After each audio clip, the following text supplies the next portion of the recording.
I found my boyfriend texting his female friend. I'm just taking advantage of her for money. She's so desperate. Can you imagine walking into your own home, completely unprepared, and overhearing the man you thought you'd marry call you a fat ass? Say he was using you for money, and then laugh about how desperate you were?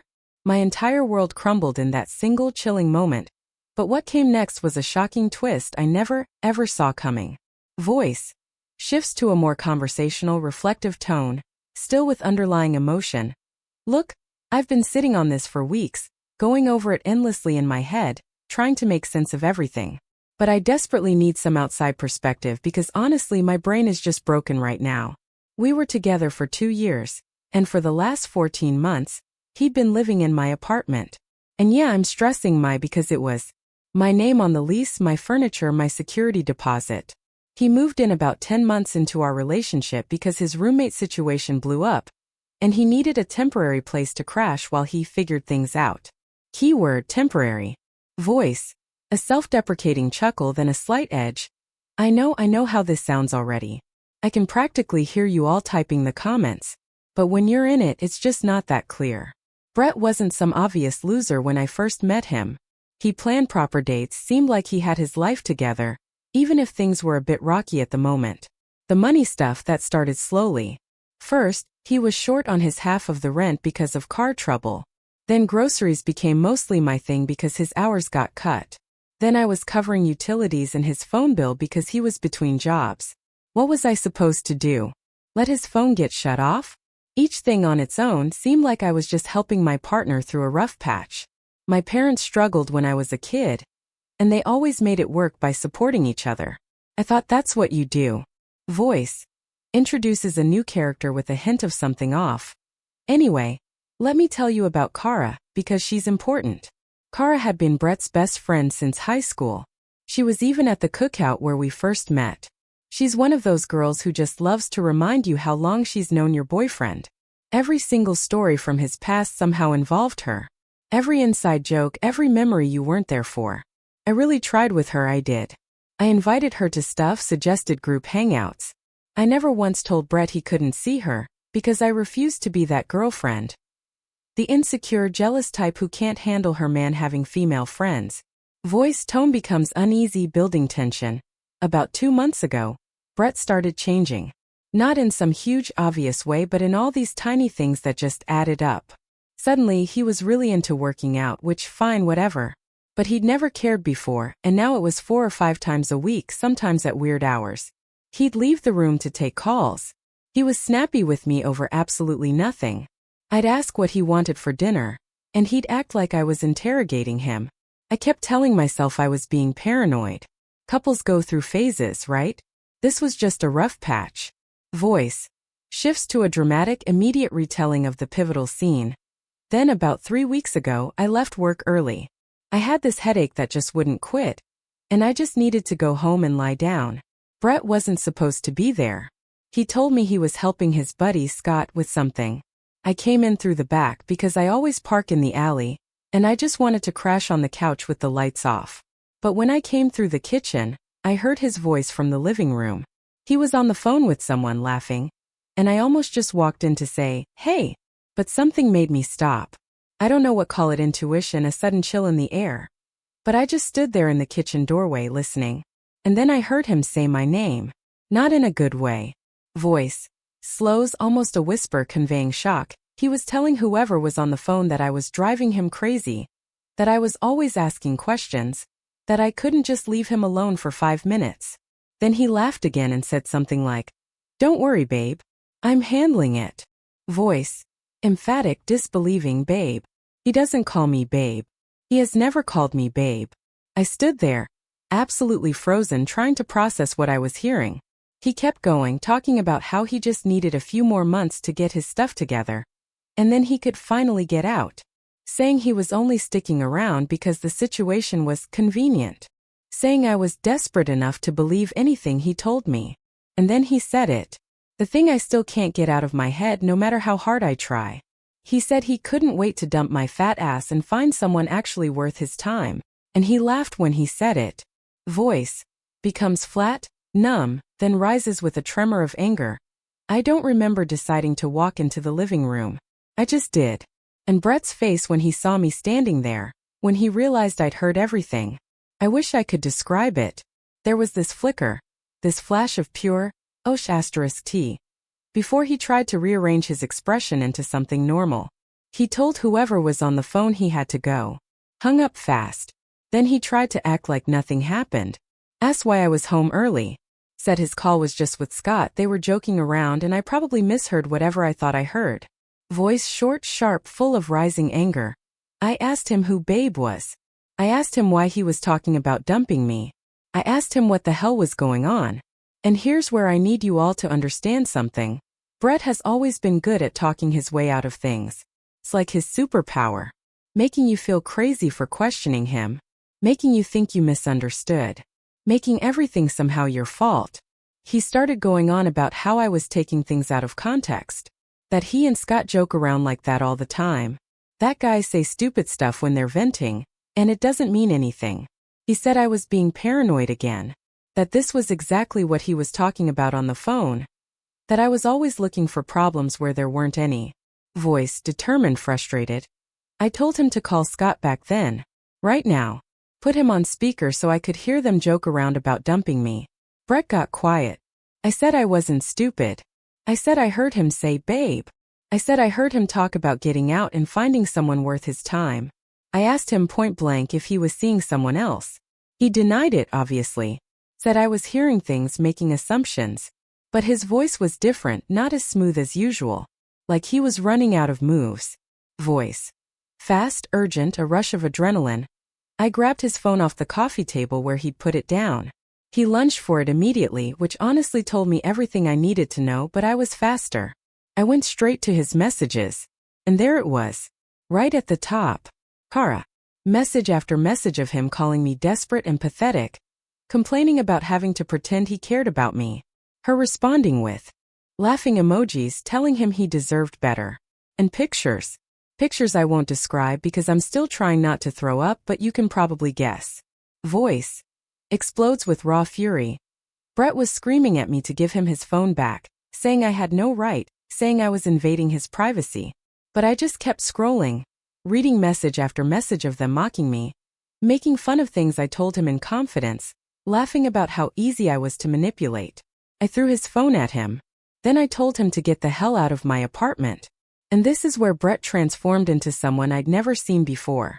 He started screaming, calling me a psycho for going through his phone, saying I was a stalker and a control freak, saying this was exactly why he couldn't stand being with me anymore. And I'd just proven everything he told Kara about me was true. Voice tries to regain composure but still seething. I tried to stay calm, I really did. I told him he didn't get to flip this around. That I'd seen everything. That I knew about him and Kara. That he'd been taking my money and sleeping in my bed and telling me he loved me while laughing behind my back. He wouldn't engage with any of it. Just kept screaming about how I violated his privacy. How no normal person does what I did. How I was sick in the head. He grabbed my laptop off the table. Not his, mine. And threw it against the wall. The screen cracked and everything went black. Voice resigned but still with a sting of bitterness. Then he started packing. I watched him stuff his clothes into garbage bags because he didn't even own luggage. 2 years together and everything this man had fit in 3 garbage bags. The whole time he kept going about how I was going to regret this, how he was going to tell everyone what I did, how Kara was right about me all along. The last thing he said before he walked out was that I had no idea who I was dealing with, and then he was gone. For about an hour I just sat in my apartment, staring at nothing. The man I'd been supporting for over a year, the man I defended to everyone, the man I thought I was going to marry, he'd been cheating on me with his best friend, while calling me fat and desperate enough to believe anything. That night I texted him, asking if we could talk calmly about this. Nothing. I called. Voicemail. I tried again the next morning. Nothing. Voice. A fresh wave of indignation. Then I saw it. On Instagram. Brett and Kara. At what I assume was her apartment. Him on the couch with his arm around her. Her kissing his cheek. The caption said something like, "Finally where I belong," with a little heart emoji. I called him probably 20 times in a row. Sent texts I shouldn't have. I was losing it and I knew it, but I couldn't stop. 2 years 14 months of paying for everything, and he was posting couple content with Cara less than 24 hours later. He finally texted back, but only to tell me to stop or he'd file for a restraining order. A couple days later, I went to check our joint account. We'd opened it about 7 months ago for shared expenses, which, looking back, was just me depositing money while he contributed basically nothing. I figured I'd close it out. The account was empty. He'd withdrawn everything. Over $4,000 that was almost entirely mine. Gone. I called the bank. They confirmed the withdrawal was made the day after he left. Nothing they could do since his name was on the account. Technically legal, even though it was basically theft. I tried contacting him about the money. Nothing. Tried reaching Cara. Blocked everywhere. Voice. A new note of hope, mixed with disbelief. And that's when Brett's mom, Janet, entered the picture. Janet and I had always gotten along. She told me multiple times how glad she was Brett found someone stable. Called me her future daughter-in-law once. Invited me to every family thing. About a week after everything happened, Janet called me. She kept apologizing over and over. Said she'd seen the Instagram posts and she was horrified. Said Brett had called her, acting normal, a few days before. And she had no idea he'd left me or that he was with Cara now. I told her everything. The phone call I overheard, the messages, the money. All of it came pouring out. She said she was going to talk to Brett's dad, Roger, and they were going to handle this. That Brett was going to face consequences. I didn't know what that meant. Didn't know if she was just saying it, or if she truly meant it. But here's where I am now. It's been about 3 weeks since everything happened. Brett is still with Cara. Still posting their couple stuff like they didn't just blow up a 2-year relationship. My laptop is destroyed. My savings are gone. I'm living in an apartment full of memories of someone who never loved me at all. I haven't heard anything concrete from Janet since that first call, but she said she needed time to figure things out with Roger. I don't know what to expect, honestly. Brett's 24, but still, what are his parents really going to do? My mom keeps saying to just let it go and move on, but $4,000 is a lot to let go. Voice. Shifts to an excited, almost giddy tone, then becomes serious again. Okay, so I did not expect my last post to blow up like that. I've been trying to respond to comments, but there are just too many. First, let me address some things. A bunch of people told me to stop checking Brett and Cara's social media. And yeah, I know that's the healthy thing to do, but it's easier said than done when your brain is broken, and you keep wanting to torture yourself. I've gotten better about it, though. I unfollowed both of them and moved their profiles to my restricted list, so I have to actively go looking if I want to see anything. Also, someone asked why I didn't just kick Brett out sooner if he wasn't paying rent. And honestly, looking back, I don't have a good answer for that. I think I kept believing things would get better. He always had a reason, always had an excuse. When you love someone, you make allowances. You tell yourself it's temporary. You convince yourself that being supportive is what good partners do. I'm not saying I was right. I'm just saying that's how I got there. Voice. Becomes animated, thrilled. Okay, so the update. Remember how Janet called me and said she was going to talk to Roger about handling things? I honestly didn't expect much from that. Brett is 24 years old. What are his parents really going to do? Ground him? But I seriously underestimated how seriously they were taking this. For days after my original post, I got a text from Janet asking if I could come over to their house to talk. She said Roger wanted to be there too, and that they had some things they needed to discuss with me. I almost said no because what was the point? But Sophia convinced me to go. She said, at the very least, maybe they could help me get my money back or make Brett take accountability. So I drove out to Janet and Roger's place. They live about 40 minutes outside the city, in this nice suburb with big yards and American flags on every porch. I'd been there probably a dozen times over the 2 years I was with Brett. Holiday dinners, summer barbecues, Roger's birthday last year. Walking up to that front door felt surreal, knowing everything that had happened. Janet answered before I could even knock. Roger was in the living room, sitting in his recliner, and he stood up when I came in, which he'd never done before. There was this weird formality to the whole thing that made me nervous. Voice. Gravitas, a sense of important revelations. We sat down, and Janet started by apologizing again. She kept saying she was so sorry, that she had no idea Brett was capable of this. Roger didn't say much at first. He just sat there with this look on his face like he was trying to hold something in. Then Janet told me they'd confronted Brett. And this is where it gets interesting. Apparently, they'd driven to Kara's apartment 2 days after Janet first called me. They didn't tell Brett they were coming, they just showed up. And Brett tried to act like everything was normal. Like him leaving me and immediately moving in with Kara was just a natural thing that happened, no big deal. Janet said she asked him point blank about the messages I'd found. The ones where he called me desperate and fat and said he was using me for money. And Brett's response was to get angry at them for believing me over him. He told his own parents that I was exaggerating, that I'd taken things out of context, that I was trying to turn his family against him because I couldn't accept that he'd moved on. Roger spoke up then. He said he asked Brett to show him the messages himself if I was lying. And Brett refused.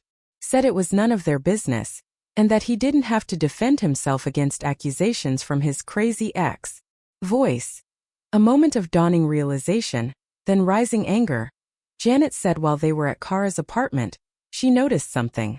Brett's stuff wasn't just scattered around like he'd moved in recently. His clothes were in Kara's closet.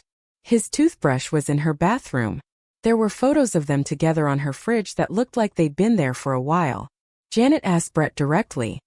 How long had he actually been with Kara? And he lied. Said they only got together after he left me. That nothing happened before that. That Kara was just a friend who was helping him through a hard time. Kara was standing right there apparently. And Janet said she saw Kara's face change when Brett said that. Like she wasn't expecting him to still be lying about it in front of everyone. So Janet did something that I honestly respect the hell out of. She turned to Kara and asked her the same question. How long had this actually been going on? And Kara, whether because she was caught off guard or because she was tired of covering for Brett's lies, told the truth. She said they'd been sleeping together for 4 months. Voice. Slows dramatically, each word heavy with shock and betrayal. 4 months. While Brett was still living with me.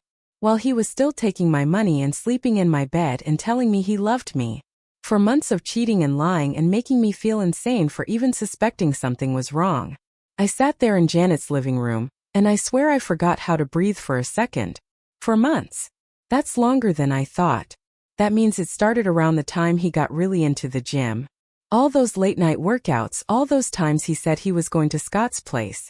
All those showers the second he got home. It all made sense now. Voice. Outrage, disbelief at the calculated malice. Janet said Brett completely lost it when Kara admitted the truth. He started screaming at her for throwing him under the bus. For not backing up his story. For humiliating him in front of his parents. Kara tried to defend herself. Said she was tired of lying about it. Said she didn't see the point anymore now that they were together openly. And then Brett said something that Janet repeated to me. And I'm still processing it honestly. He told Kara that none of this would have happened if she just kept her mouth shut. That the whole plan was to get me to break up with him so he didn't have to be the bad guy. That Kara was supposed to stay in the background until I ended things, and then they could be together without any drama. The whole plan. This wasn't just Brett being a garbage person who fell for someone else. He wanted me to find out. He wanted me to leave him so he could play the victim and act like I was the one who ended things. I asked Janet if she was sure that's what he said. And she nodded. Roger confirmed it too. He said Brett kept going on about how the plan would have worked if Kara had just been patient, if I hadn't been so nosy, if his parents had just minded their own business. I cannot describe to you the feeling of hearing that someone you loved was actively plotting against you, while pretending to be your partner. Voice. Firm, righteous, a hint of satisfaction creeping in. Roger told me that after Brett's outburst at Kara's apartment, he gave him an ultimatum. Either Brett pays back the money he took from our joint account, apologizes to me properly, and takes real accountability for what he did, or Roger and Janet are cutting him off completely. No more financial help, no more family dinners, no more being part of the family until he makes this right. I didn't expect them to go that hard, honestly. Brett is their only son. But Roger said he didn't raise a con artist, and he sure as hell didn't raise someone who would treat a woman like garbage and then play victim. He said if Brett wanted to act like he had no family, then fine. He'd know what that actually felt like. Brett apparently laughed at them, told them they were being dramatic, that they'd get over it in a few weeks, that they always did. He said Roger and Janet had threatened to cut him off before, and it never stuck. That's when Roger told him about the public toilets. Voice, a dramatic pause, then a sly, knowing tone. Okay, so context. Roger owns a small business that does property maintenance for commercial buildings, office parks, strip malls, that kind of thing. One of their contracts is for a public park and community center, and part of that contract is cleaning the restrooms. It's literally the worst job in the whole company, and they usually have to pay extra to get anyone to do it. Roger told Brett that if he wanted any relationship with his family going forward, if he wanted to be welcome at holidays, if he ever wanted another dollar of help from them, he was going to work that restroom cleaning job until he'd earned back triple what he stole from me. Triple? That's over $12,000 at whatever hourly rate the lowest paid employee makes. That's months of scrubbing toilets. Brett apparently tried to argue, said it was humiliating, said he wasn't going to degrade himself over some money that was half his anyway. Roger told him he had 1 week to decide, or the offer was off the table, and he could consider himself disowned. 1 week. I'm writing this update now, and Brett has about 3 days left to make that decision. Voice. A mix of hope and cynicism. Now here's where I need advice from you all, because I genuinely don't know what to do. Part of me wants to accept whatever repayment I can get. That money was mine and I deserve it back. I could really use it, honestly, because my laptop is still broken, and my savings are basically gone, and I've been stressing about finances constantly. But another part of me doesn't want Brett to be able to buy his way out of this with his parents' plan. Like, if he scrubs toilets for a few months and pays me back, does that mean everything's forgiven? Does that mean he learned his lesson? Because I don't think cleaning restrooms is going to make him a better person. Think he's going to do the bare minimum to get his family back, and then go right back to being the same manipulative idiot he's always been. Also, there's the question of whether he'll even agree to it. Brett has always been lazy and entitled, and the idea of him voluntarily doing manual labor for months seems almost impossible. Kara makes decent money, from what I understand, so maybe he thinks he can just keep living off her instead. Trade one woman's apartment for another. I keep wondering what Kara is thinking through all this. She's been with a guy for 4 months who she knew was using another woman for money. She watched him lie to his own parents' faces about their relationship. She heard him admit that she was supposed to just stay quiet until he was ready to discard me, and she's still with him. Does she think she's special? Does she think he won't do the same thing to her eventually? Voice, reflective, weighing different opinions. Sophia thinks I should take whatever money I can get and then completely cut Brett and his whole family out of my life. She says engaging with any of them is just keeping me stuck in this situation. She might be right, but it's complicated because Janet has been genuinely kind to me through this, and I feel weird just ghosting her after everything she's done. My mom has a different take. She thinks Roger and Janet are only doing this because they're embarrassed about how their son turned out, and they want to save face. She says the toilet cleaning thing is more about punishing Brett for humiliating them than it is about making things right with me. And maybe she's not wrong about that, but does it matter if the end result is the same? There's also the issue of Brett potentially not accepting the deal at all. If he calls his parents bluff and they actually disown him, what does that mean for me? Do I just never see any of that money? Do I have to pursue small claims court after all? Someone in the comments of my last post mentioned that I could probably get a judgment against him, but actually collecting the money is a whole different challenge, especially if he's unemployed and living with Kara. Voice. A mix of irritation and bitter amusement. Speaking of family drama, there's been some fallout in Brett's extended family too. Janet mentioned that she told her sister what happened, and her sister told everyone else, and now half the family is talking about it. Brett's cousin Eric apparently messaged him to call him out, and Brett blocked him. His grandmother is devastated because she thought Brett was finally getting his life together with me. I hate that I've become this story that Brett's whole family is gossiping about. I hate that people I've met at family gatherings know all this personal, humiliating stuff about me now.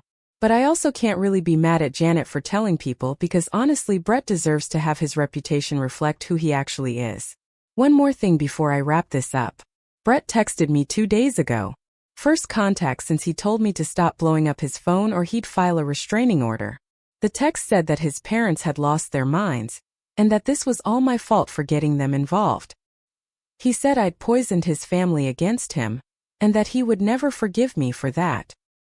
He said I was going to regret making an enemy out of him, and that Kara was more of a woman than I'd ever be. I didn't respond. I wanted to. I typed out like 15 different responses, ranging from reasonable to absolutely unhinged, but I didn't send any of them. Because what would be the point? He's not going to suddenly realize he's wrong. He's not going to apologize. He's going to keep blaming everyone else for the consequences of his own actions until the day he dies, probably. But I did screenshot the text and send it to Janet, because if he's going to threaten me, I want his parents to know about it. I'll update again after Brett's deadline passes. Either he's going to agree to work off his debt and I'll have to figure out how to handle getting payments from my ex's parents, or he's going to refuse and get disowned, and I'll have to figure out whether it's worth pursuing this in court. Either way, I'm not letting him win. I'm not going to be the pathetic, desperate placeholder he thought I was. I'm going to get through this and I'm going to come out stronger, and someday I'm going to find someone who actually deserves me. Voice. A tone of almost wild satisfaction building excitement. Okay, so you all have been blowing up my inbox asking what happened, and honestly I've been putting off writing this because every time I sit down to type it out, I get worked up all over again. But here it is. The finale of this absolute dumpster fire.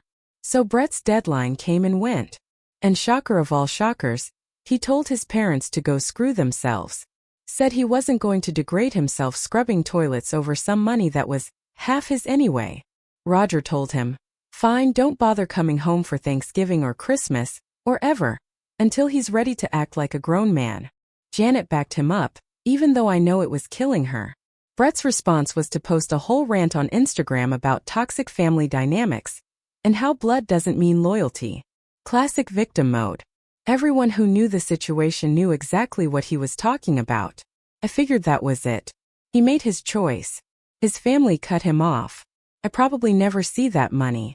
I was starting to accept that maybe $4,000 was just the price of learning who Brett really was. Voice.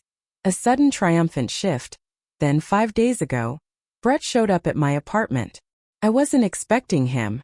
I was literally in sweatpants, eating leftovers on my couch when I heard the knock.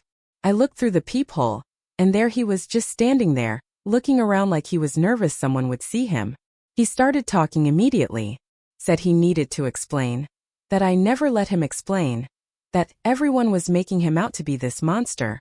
When I didn't even understand what was really going on. I told him he had 5 minutes and then I was calling the cops. He started going on about how the stuff with Kara wasn't what I thought.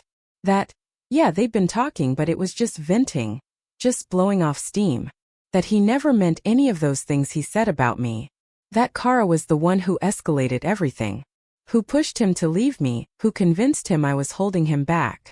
I asked him if he seriously came here to blame Kara for his own words, for calling me desperate and fat, for saying he was using me for money, for laughing about me with her for months. He got this look on his face, frustrated, like I was being difficult on purpose. He said I was taking everything out of context. That couples vent to their friends all the time. That if I went through anyone's private messages, I'd find stuff that sounds bad without the full picture. He said the real problem was that I violated his privacy and then ran to his parents like a child instead of talking to him directly. Voice. Grows stronger, resolute, pushing back against the gaslighting. I reminded him that I did try to talk to him, that he screamed at me, threw my laptop against the wall and stormed out. That his idea of talking was calling me a psycho-stalker and threatening a restraining order. He said I pushed him to that I was hysterical, and he didn't know how to handle. That if I just stayed calm, maybe they could have worked through it. I cannot describe to you how insane it is to stand there listening to the person who betrayed you try to rewrite history in real time. Every sentence out of his mouth was designed to make me doubt what I saw with my own eyes. To make me think maybe I overreacted. Maybe I was the problem. But I'm not that girl anymore. I told him to get out. I said I wasn't doing this. I wasn't going to stand here and let him gaslight me into thinking any of this was my fault. He made his choices. He said those words. He took that money. And now he was homeless and broke and desperate enough to show up at my door looking for. What exactly? Forgiveness? Another chance? Someone else to mooch off of? He started yelling about how I ruined his life, how his parents won't talk to him because of me, how Kara kicked him out because she found out how much drama came with being with him, and she didn't want to deal with it. Voice, cold cutting, absolute conviction. I told him Kara kicked him out because she realized he expected her to pay for everything just like I did. That maybe the problem isn't every woman in his life. Maybe the problem is him. He said I had no idea what I was talking about. That him and Kara were fine until I got his family involved. That they were going to work things out until Janet called Kara and told her everything and made her think Brett was some kind of con artist. I actually laughed in his face. I asked him if he hurt himself. Even now, even after losing everything, he couldn't take responsibility for a single thing. It was my fault, Kara's fault, his parents' fault. Everyone's fault except the guy who spent 4 months cheating and lying and stealing. He called me a B**********. Told me I was going to die alone because no man would ever want someone as cold and vindictive as me. Said Kara was right about me all along, that I was pathetic and desperate, and he should have left me sooner. I told him to get out of my apartment before I called the police. And I had my phone in my hand ready to do it. He left. Voice. Reflective, a lingering unease but primarily victorious. That was 5 days ago. I've been checking over my shoulder ever since. Not because I think he'd actually do anything, but because that look in his eyes when he left was something I'd never seen before. Pure hatred. Like I was his enemy now. Like everything that happened was a war, and I'd won, and he'd never forgive me for it. 2 days after that, Janet texted me. She'd heard from Brett that he came to see me, that I refused to listen, that I threw him out. She wanted to know if I was okay. I told her what actually happened. That he showed up uninvited and spent 20 minutes trying to convince me everything was my fault before threatening me on his way out. She said Roger was furious when he found out Brett went to my place. Said they were considering whether they needed to do something more serious if he kept escalating. Then she told me Brett finally agreed to the toilet cleaning job. Apparently, being homeless for 2 weeks with no money, and no one willing to take him, and finally broke through whatever pride he had left. He called Roger yesterday and said he'd do it. Said he'd work off the debt if it meant having somewhere to live. Roger's making him start this week. Every morning at 5 a.m., cleaning the public restrooms at some park. Every penny going toward what he owes me until he hits triple the amount he took. Voice. Pure, unadulterated, gleeful satisfaction. I am living for this. Janet asked if I wanted updates on his progress. I told her, yes, send me everything. Send me photos if you can. I want to know every single time Brett has to get on his knees and scrub a toilet that strangers have been using all day. I want to know when he complains. I want to know when he tries to quit. I want all of it. She laughed a little when I said that. Told me she'd keep me posted. That park is like 20 minutes from my apartment. I already looked it up. The community center opens at 6 a.m., which means Brett has to be there before that to clean everything. Which means if I happen to wake up early one morning and go for a walk in that area around 5:30 a.m., I might just run into him. And if I happen to have my phone ready to record a little video of my ex-boyfriend in a janitor uniform, scrubbing public toilets at dawn, well, my friends have been asking for updates. My group chat would absolutely lose their minds. I've already got the caption planned out in my head. Janet mentioned that Brett keeps complaining to anyone who will listen about how I ruined his life by involving his family. That if I'd just broken up with him quietly, none of this would have happened. Good. I want him to think about me every single morning when that alarm goes off at 4 a.m. Voice. A final direct conversational prompt. So what do you guys think? If you were in my shoes, would you still be holding out for that triple payment? Or would you tell Roger and Janet to just send me whatever they can get and then wash your hands of the whole situation? Have you ever had someone in your life get hit with a dose of karma this sweet? Let me know in the comments below. I'm really curious to hear your take.